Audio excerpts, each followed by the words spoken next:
Welcome back to our Silicon Valley and the U.S. government speaker series. Today, our session will focus on Databricks. Many of us know Databricks and their commercial use cases, and today we'll discuss how the company has been expanding beyond that to build their data intelligence platform for federal agencies and the government sector. So from Databricks, we have Rory Patterson. Thanks for joining us today, chair of Databricks Federal. And we also have over here In-Q-Tel's CEO, Steve Bowsher. In-Q-Tel's an investor in Databricks, and Steve will be moderating the discussion. So Steve and Rory, over to you. Thank you. Great, thanks, Ernestine. Can everyone hear me all right? Good, and good to see everybody again. This is my second time moderating a conversation. I'm very excited to have Rory here with us. We're gonna go through a series of questions probably over the next half hour, 35 minutes, and then we'll break for questions from the audience for the last 10 or 15 minutes. But I did want to offer up, because this happened to me in a previous session and it seemed to work well. If there's a question you're passionate about, let's not wait till the end. Raise your hand in the middle and we'll go right to you. And you can follow up on what's being said right there. Does that sound good? All right, great. So, Rory, first of all, welcome. Thank you for taking the time here to come down and talk to the class today. Maybe if you could just, because I think you have a really interesting background that I think will allow people to understand the perspective that you're about to share with us. So tell us a little bit about your background first on the government side and then at Databricks. Started off as an Army intel officer, spent about 7 years in the Army.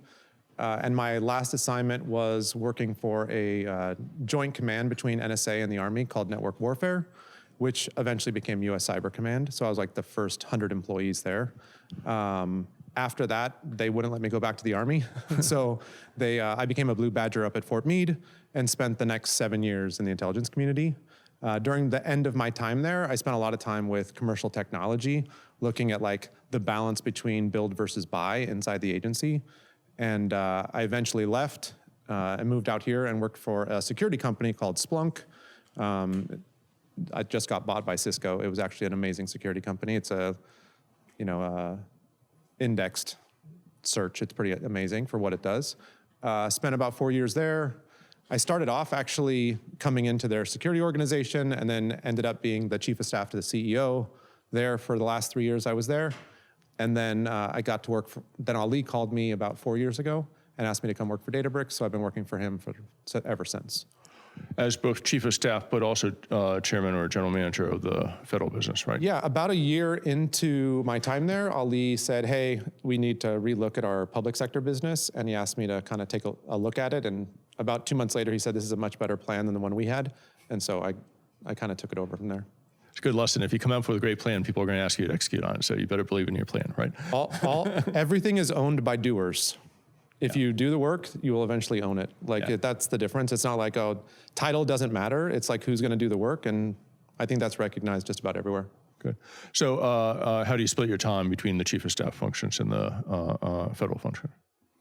If you ask Ali, it's 90-10 in support of chief of staff functions, but it turns out to be about 50-50. I spend about 50% of my time with the government. And describe what Databricks does today and sort of how it has evolved to where it is today before we get into the government aspects. Yeah, of course. Databricks started off as a commercialized offering of Apache Spark. The founders invented Apache Spark, which is like distributed compute. It's like, I would say de facto. We have to admit they were at Berkeley. Yes, they were all PhD grad students up at Cal. And it's a great story if you ever had a chance to read up on like how that all got started. But it's distributed compute. I think it's like the foundation of most machine learning. So even if you're not using Databricks, you're using Spark everywhere. I think it's like 1 billion downloads a year. And even if you're not using Databricks and you're not using EMR, which is based on Spark, or Dataproc at GCP, or you just name the product, every cloud has bought one. If you've homegrown it and you've built it like Netflix, you're still using Apache Spark under the hood. And where the company has come over the last 10 years is really moving away from like just being a commercial cloud offering of Apache Spark to being a set of services that are well integrated together. So there's a data warehouse, there's a governance model, there's a lot of streaming technology, and you're really just trying to make what took Netflix 10 years to build as a data platform. Why shouldn't you just be able to buy that and do Disney streaming or Paramount or like overnight? Like why would you have to invest the 2,000 engineers that it would take to build something and maintain it when you could just buy it and run it as a SaaS offering? Yeah, it's actually a very interesting story, one that I got to view from the boardroom, which is there are a number of companies out there, and we've invested in several of them, that are basically just commercializing an open source project. And there's certain value in doing that. But those companies tend to reach a certain or ceiling of impact and value. And what the Databricks team did that was so impressive was they started out doing that, but then they figured out, all right, what is the other set of features, the other set of services that you really need to do in order to solve the problem completely, and they built those in a proprietary manner, wrapped that on top of the open source aspects of Apache Spark, and built one of the more valuable private companies that we have in the country right now, and one that I'm sure will eventually be a very valuable public company as well. Yeah. So Databricks launched, had huge success in the commercial sector. It's really, it's the only company I've ever been involved with as an investor that for like 3 straight years at the July board meeting said, we're going to exceed our plan for the year by so much that we're going to need to raise the target. So something that almost never happens to you as an investor. So it was just a fantastic experience. But talk about the applicability to government. What are the government problems out there that Databricks solves? And then we'll talk about how the strategy has evolved over time. Yeah, of course. So, I mean, I think the applicability is just about everywhere because it's, we're a data and AI company. So you figure everywhere in the government's a data problem from, state and local issues. Like the state of California, I think some of the biggest budget is spent on transportation and healthcare. We help solve some of those problems. You think about integrating data across agencies, especially at the state level. That's another big use case that we solve. At the federal level, some of the larger like AI use cases that we're solving is immigration. So like all the bottlenecks to get people through the immigration process, we actually accelerate all of it. It's almost all sitting on Databricks today. It's the undersecretary of DHS came by our offices about 6 months ago, and unprompted, we someone else asked him like, hey, what's the #1 AI use case in DHS? And he said, by far, it's Databricks with customs. So it's like the immigration process was broken, and now most of it's automated through Databricks, which is pretty amazing because we think that not only helps us as a company bring in new people, but helps folks get into the country. But also like Customs and Border Patrol. There's a huge fentanyl use case to help stop fentanyl coming into the country. What else? Postal Service uses it. You'd be shocked, but like some of the things that you expect out of like an Amazon, like where's my package right now? Postal Service didn't have that stuff 5 years ago, and today it does. A lot of that's on the backs of Databricks. Department of Transportation, a lot of like the projections and modeling about what future transportation needs are going to be. I could go on and on. The Department of Defense, Space Force, there's a ton of use cases there, and I think a lot of it is just taking advantage of the data that you already have, and I don't think the government does a great job of that without having to always upgrade your entire technology stack, because that's just not a reality for these large organizations. You have to be able to leverage some of the data where it stands. Those are some of the biggest cases. And then, of course, like our work with the intelligence community, they don't really like me talking about their use cases. Understood. And we'll get into some of the non-intelligence use cases in a second, a little bit more detail. But so there's a lot of applicability for your technology to the government. The original strategy to go after the government, though, was to modify the product. Tell everyone a little bit about why that was and what worked and didn't work with that strategy.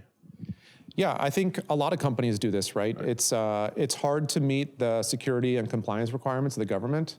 So a lot of companies that like see the strategy as being SaaS, and I mean, there's not a lot of on-prem companies being built today, let's be honest.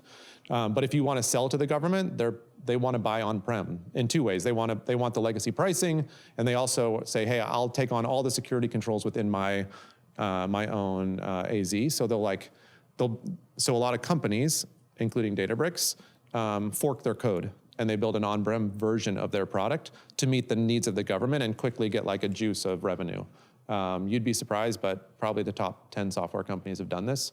I think that most of them think it's a mistake. And in hindsight, everyone's like, oh, I wish I hadn't done that.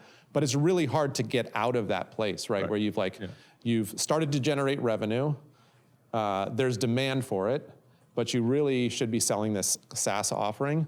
The other thing that's really hard is once you fork the code, it's really hard to keep maintaining that code base. So what ended up happening is when I got here, you could see that the forked on-prem code was already falling behind. But then within the next 24 months, we were gonna have this explosion of new features and new products that were gonna come out, and there was no way that it was gonna be able to keep up. So we stopped. We just like froze it. Well, yeah, and we'll come down there in a second, but just, you brought up a really interesting point that I don't want to drive by too fast, which is when you're a software as a service company, SaaS, you get paid on a monthly recurring revenue basis, and there might be some sort of upfront fee for installation or customization, but then you get paid a monthly fee, typically based on some sort of usage metric, and if you're a good software application, typically you increase that over time because more and more users want to take advantage of you within that organization. It's an incredibly profitable business model when you get to a certain scale, because all of a sudden you're getting paid on a recurring revenue basis. You've built this software once, you have lots of different people using it. It's a fantastic business, but it is a hard business to scale because you're not getting that juice that you referred to. I like that phrase, the juice of the initial upfront payment that the traditional legacy software companies used to get, which the legacy software companies used to sort of say, I'm going to sell you a license of this software for $1 million, right? And I'm going to deploy it, and that license is good for 2 or 3 years, or it might even be a perpetual license. But then, in a couple of years, the software company is going to come out with a new version of the product with a new set of features and say that perpetual license is only good for the old thing. You got to pay for the new thing. Right, and so it is tempting for software companies when they're in that early stage and they're trying to, show revenue growth to their investors, raise more money to fund all the development work and the go-to-market stuff they need to do to try and juice the revenue by doing these on-prem deals. But how often do you guys update your SaaS version, right? Every day, every week, every month, 400 times a week. 400 times a week, that's unbelievable. To 75 cloud regions on 3 clouds. So there's a GCP, an Azure, and an AWS region, and there's 75 across those 3. So these software as a service applications are really living dynamic things, and these on-prem versions are a static snapshot. Right, and literally, by the time you get it installed, you're probably already 2 weeks behind that. And over time, that technical debt just becomes bigger and bigger. But the government is comfortable with that, and when the government's comfortable with something, it is a big, freight train going down the path that's hard to stop and hard to turn. So when you figured out that the right strategy for you guys was to sunset or freeze the on-prem version and move the customers to the SaaS version, what was the resistance that you met, and how did you overcome that resistance? Yeah, I think the first resistance was with our own team at the time. So you have sales guys who are commissioned in a certain way. That's right. They're like, hey, they'll never buy the cloud version, I think also 70% of our revenue at the time was with the on-prem, and 30% of it for the federal business, not for the company. Right. For the federal business, 70% of the revenue was coming in from the on-prem version, and they saw that as the cash cow. They saw that as like, they don't need the other stuff. They won't, they don't even care that these new things are coming out. But it takes years to go through all those compliance investments, which is why it takes forever for companies to do it. So it's not seeing out like 1 year or 24 months. It's like a 5-year strategy to move to the cloud. We're only in year 3 of it right now.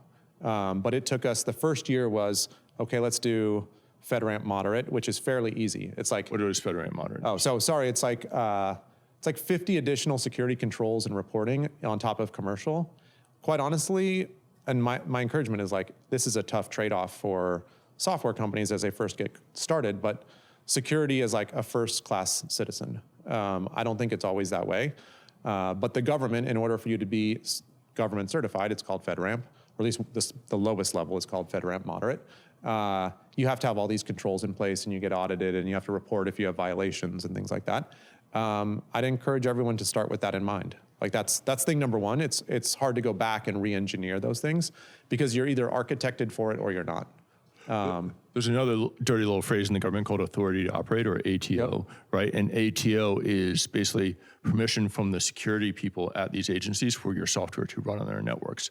And ATO is something that trips up a lot of commercial software companies trying to sell it to the government, where they don't realize just the amount of work that you need to do to be certified, whether it's FedRAMP or whatever version you're getting. Yeah, so we spent the first 12 months to build out the new infrastructure. We rolled that out, and then we slowly migrated every customer away and then started the next one, right? So it's like FedRAMP, GovCloud IL5, which is like what the DoD uses. We finally just got our IL5 ATO 3 weeks ago. So it was almost 3 years into it to get there.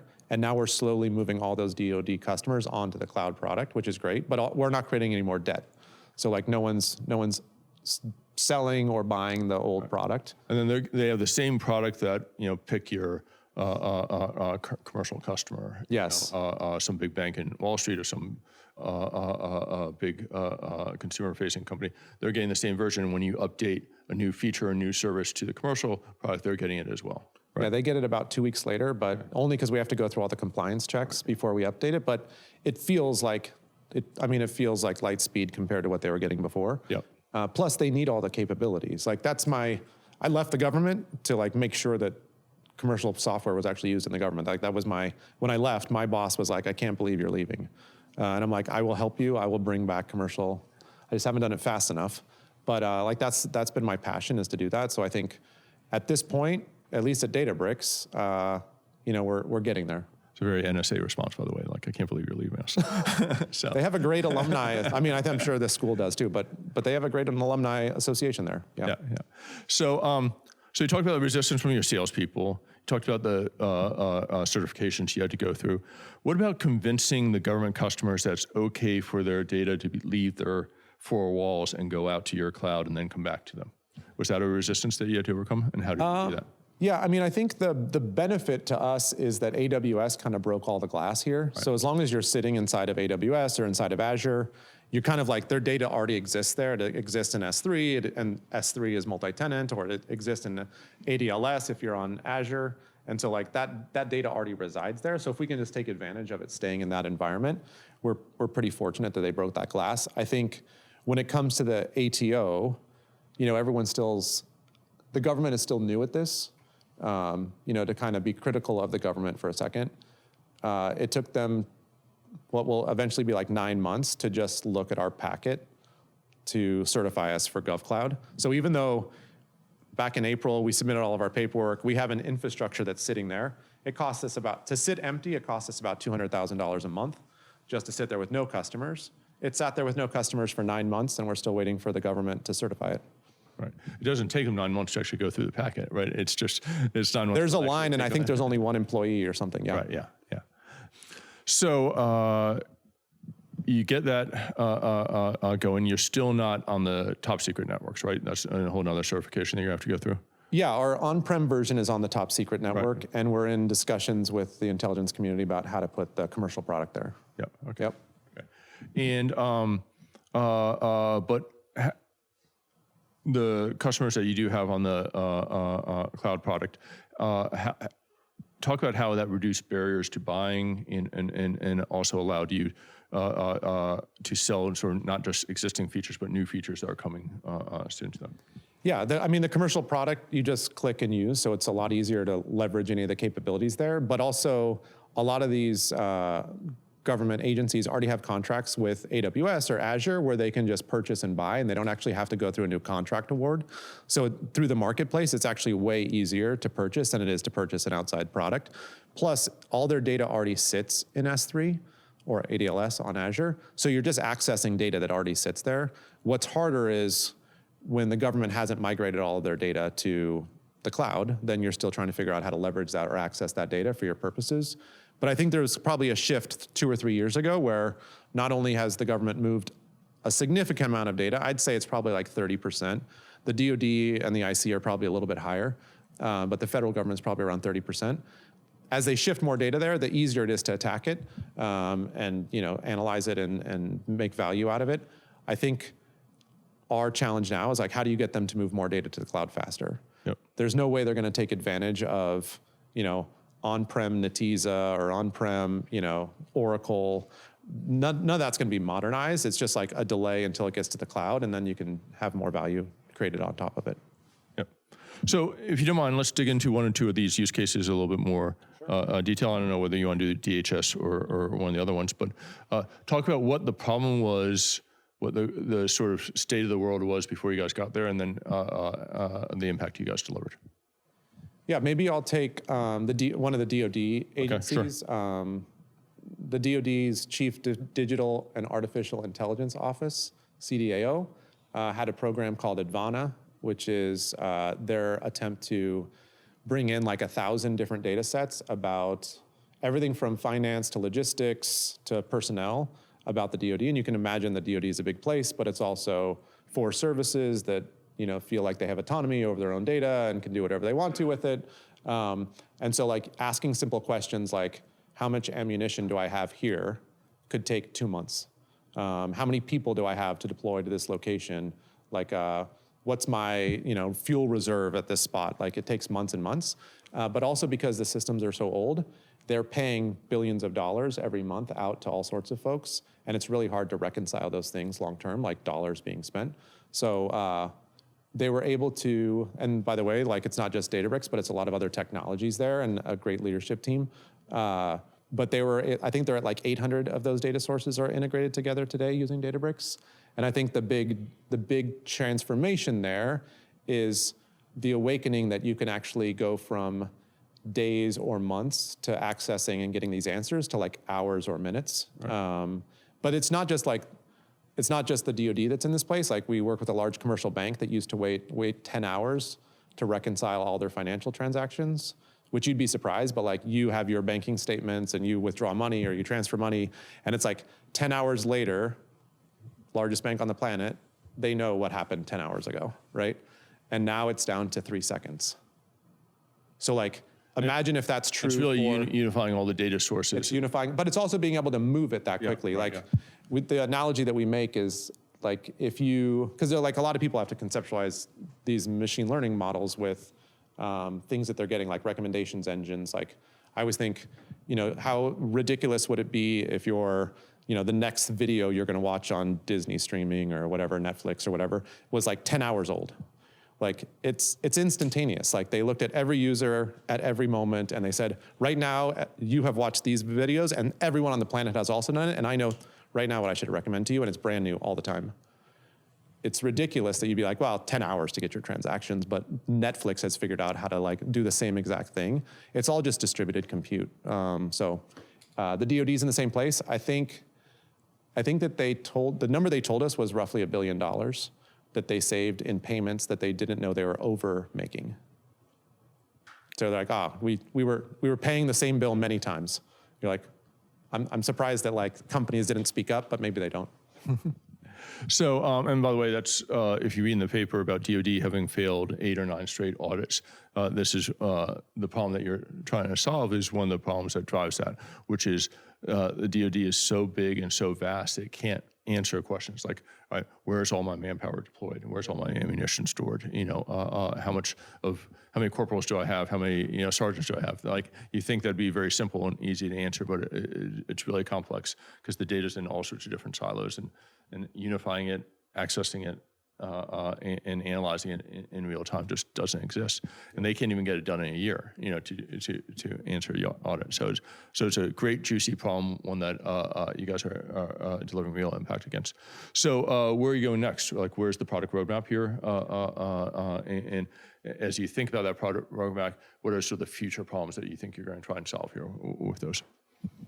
Yeah, I mean, I think there's just like everywhere else, there's a manpower issue and there's probably an expertise issue. But I think the government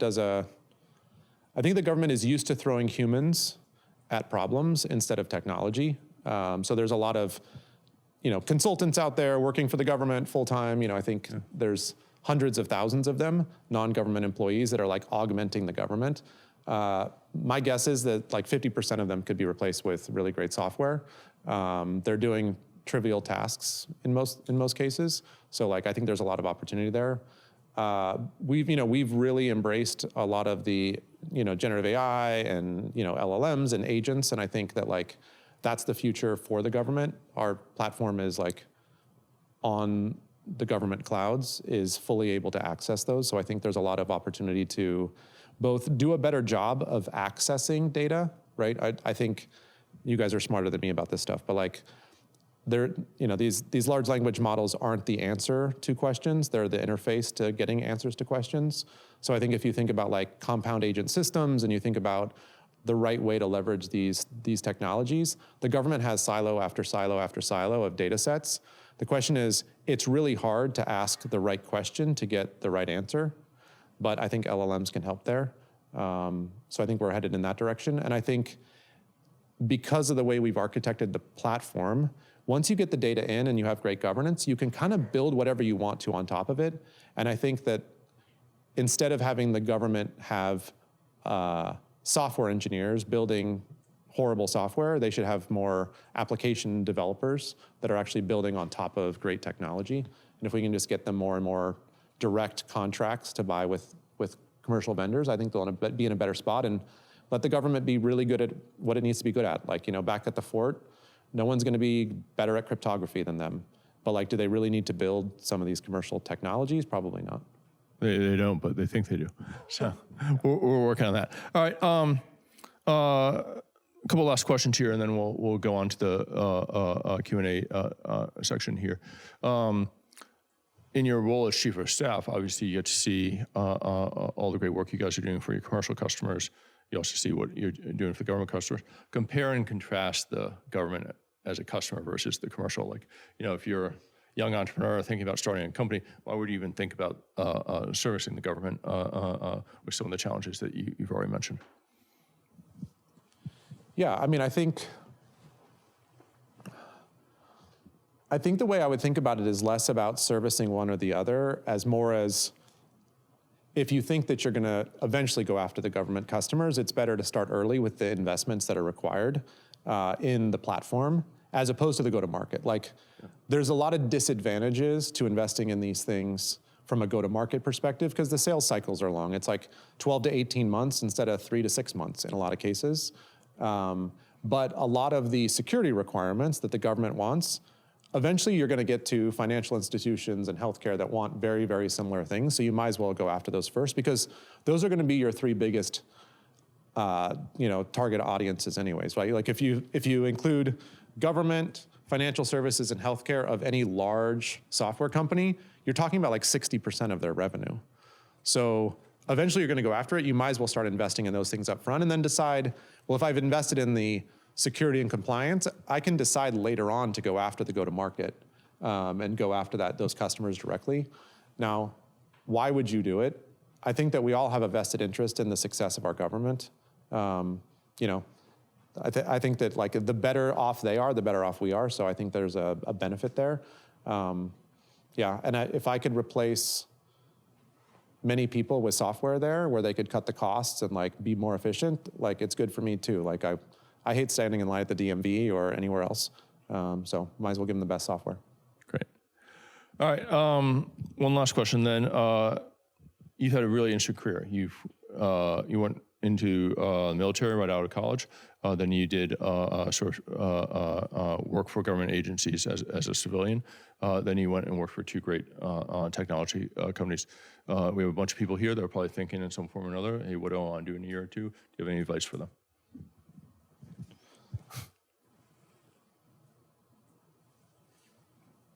You're only young once. Right. So go do something that you won't get to do. Like, go do something that you're passionate about.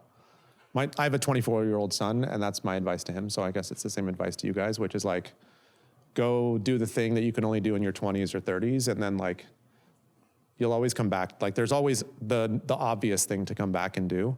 I had a lot of fun in the Army, but of course, like, I joined because there was a war, and now that there's no war, there's no reason to be in the Army, in my opinion. There should other people should be in the Army. Just I didn't want to be there. And in the government, I got to do things that no one will ever get to do, right? Like, just think about it. I was part of an organization called Network Warfare. What do you think we did?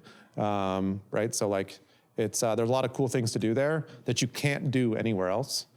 Yeah, but I would encourage everybody, even if you're not going to go, work for the government or join the military, which isn't for everyone, is to like think about the benefits that you can bring to the country, whether or not it's securing things or bringing innovation to the government, or actually just bringing innovation to our economy. That's also like a way of like continuing to secure our country, is like making the economy strong, and I think that this is a great place to do it. Great. All right, with that, I'll start with questions from the audience. I think for the video purposes, I will repeat your question when it gets asked. But if you have any questions, please raise your hand. I was kind of curious. So the question is, talk a little bit about the competitive landscape that's out there in specific. Snowflake is an obvious competitor, and then Palantir plays in this space as well. I think about the two of them differently.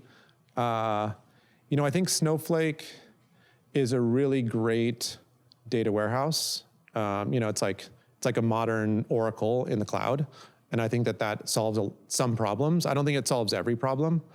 I think if you had the chance to like rebuild your data platform today, you'd pick something that was like built to handle both structured and unstructured data. And so that's probably like that doesn't mean there's not a lot of great uses for a data warehouse. It's just like whatever you're built for, that's what you're great at.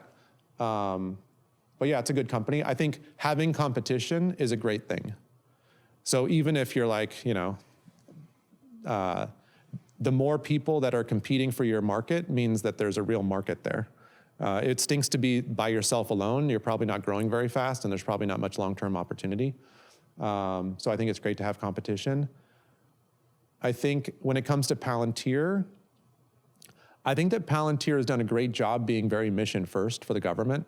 They're a little bit like, they're like exactly the opposite from us in this. And by the way, like I'm really good friends with the CTO over there. And we're also like building a partnership with them right now. So like they're a great company. But I think that they built their platform mission down, or stack down. And so like the UI is the most amazing UI anyone's ever interfaced with before. Like I actually used it in the government. I was a big advocate while I was there. But then as you get into like the data ingestion and those things, I think it becomes more complicated. So I think they're a great partner.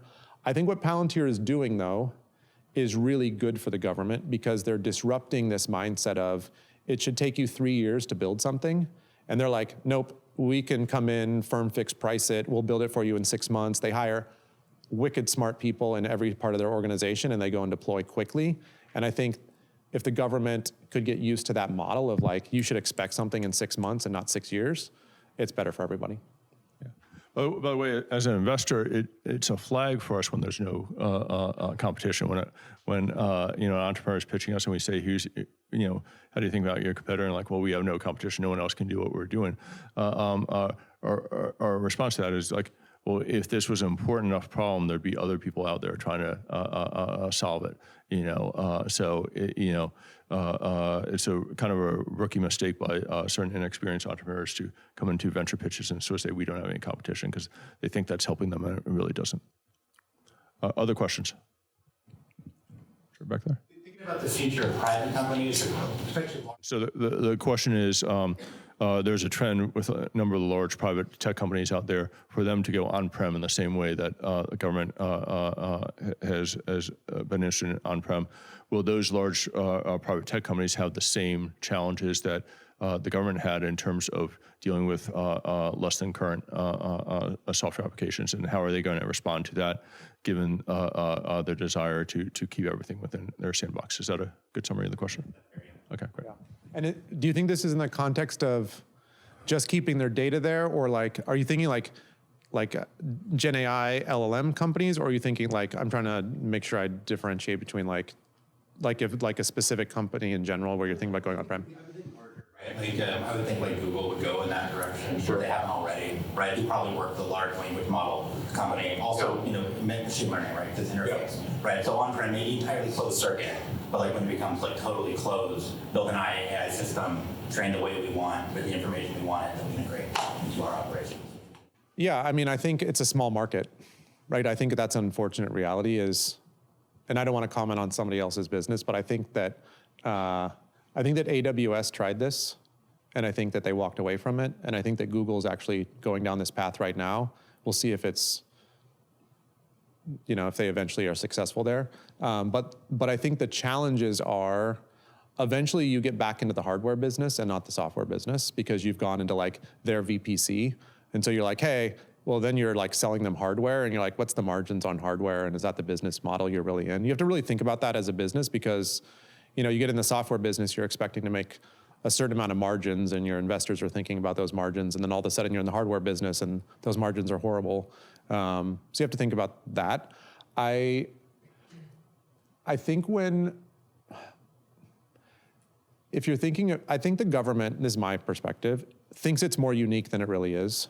I also think that when you're thinking about training a model, there's like three minds, right? One is, the big Anthropics and OpenAI and Bards are going to rule everything in the world. There's I can build my own small model and it will be more efficient. And maybe it'll just be trained to do the thing I really care about for this purpose. And it will not only be more efficient from a cost perspective, but like energy and everything else as well. And then there's like, what you're saying is like, I need to build this for this very specific, like every model will have its own specific use case or whatever. Like I'll have a doctor model, or I'll have a mechanical model. I think it's really expensive to update models, and it's not worth it. Like instead of using the model as the answer for your questions, you'll be using it as an interface to serve up to get to the answer to your questions that'll sit somewhere else that I can update instantaneously. Like it'll sit on some index or a vector database or something, and you'll be able to ask it questions through the model. But I don't think you'll want to update those models, even monthly. The challenge will be is like lineage and understanding of, hey, how did you get that answer? And you're like, well, last month it came to that conclusion this way because the weights changed because I updated the model. Like, it's not going to happen. So I think I think there'll be some resistance to that. I think that we'll get better and better at these models. Like, I still think that we're like in the early days. Like the fact that it will cost us, a couple $100 million to build these things is ridiculous. I think the cost will come down dramatically. We did it. We bought a company and we built a model for like $10 million. And it was like equivalent to ChatGPT 3.5, I think. At the time, it was like amazing. But for $10 million. Like, it wasn't just it was amazing for $10 million bucks. I think that price will come way down as more resources become available. The challenge is, will we have the energy to run all these models simultaneously? How will we think about that? I think it's still early days on whether or not people need a really optimized model. I think there's several use cases where that could be applicable. But you'd have to get like price performance down there. And I don't know that anyone's done all the work on that to say like, I've built my own model and now that model just does this, but it's super efficient, both from a compute, energy, accuracy perspective. And then how much more accurate is that than just leveraging a big model and fine tuning it? I think it's to still be determined. Yeah, I mean, as someone who's invested in multiple of those companies you just described, right? The specificity around, just how accurate one model is versus another, how that accuracy changes over time, and what the real cost of delivering that answer is. We're still in the early days of measuring that and figuring that out. And the companies that speak confidently about that are kind of kidding themselves, I think. I do, by the way, think that if we can get this to the government, like top secret network, I think there's a lot of data that goes underexplored because we don't know how to access it.